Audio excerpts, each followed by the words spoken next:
Mijn naam is Walter Hoeks. Ik ben de eerste trombonist bij Brassband Willebroek. En ik ben hier vandaag op het Nationaal Kampioenschap voor Brassbands.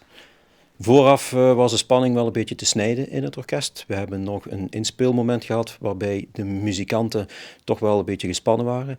En hebben even moeten wachten op de jury die een beetje later was. Maar eenmaal op het podium en de eerste noten gespeeld, begon het vrij snel, vrij goed te lopen. En was het een solide uitvoering. Wat betekent brassbandmuziek voor mij? Wel een beetje samen muziek maken met de muzikanten, met de klank, die typische brassbandklank, die toch wel voor Willebroek heel erg typisch is. Een heel warme, mooie, ronde klank. En dat spreekt mij enorm aan. Ja, en voor het overige, ik ben eigenlijk een beetje een havabra-muzikant. Ik speel ook veel in harmonies fanfares. Maar het technische en de punch van een brassbandmuziek, ja, dat kan je daar niet of moeilijk evenaren natuurlijk. Het is een ander genre, maar het is geweldig leuk. Ik zou het iedereen aanraden om het zeker te doen, want het is een fantastisch medium om te musiceren. I'm Torgny Hansson. I'm from Sweden. I have worked both as a youth and as an amateur and as a professional with bands all my life. Brass bands to start with, but also wind bands and military orchestras. If you're adjudicating, you don't. I have adjudicated in Sweden as well, but you don't see the band, and you try to keep yourself out of the talking before it about what are the bands you're doing to play and all that. You have to keep the distance, you see. I very much like to come here. You feel very welcome and taken care of in a splendid way. So it's an honor and it's a joy, and also it's a joy to meet colleagues from other countries. Nigel from Scotland, I coming from Sweden, and when we talk to each other, you find out that we have common friends and common colleagues. So we have a lot of talks to talk about in between. I'm Nigel Bodis. I live in Scotland.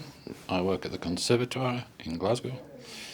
I've been in brass bands all my life, obviously as a player initially and latterly conducting and adjudicating around the world.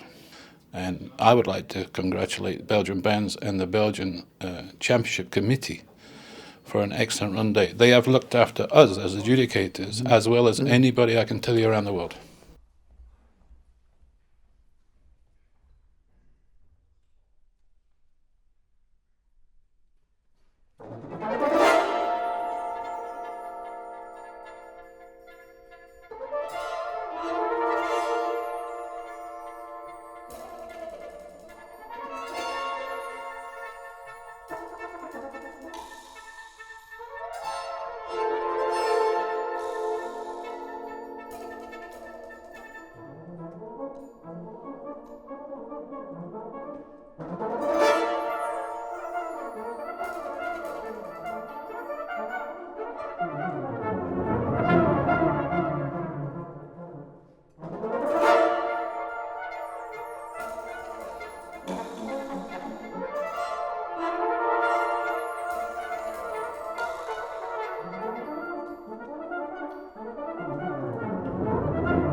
Thank you.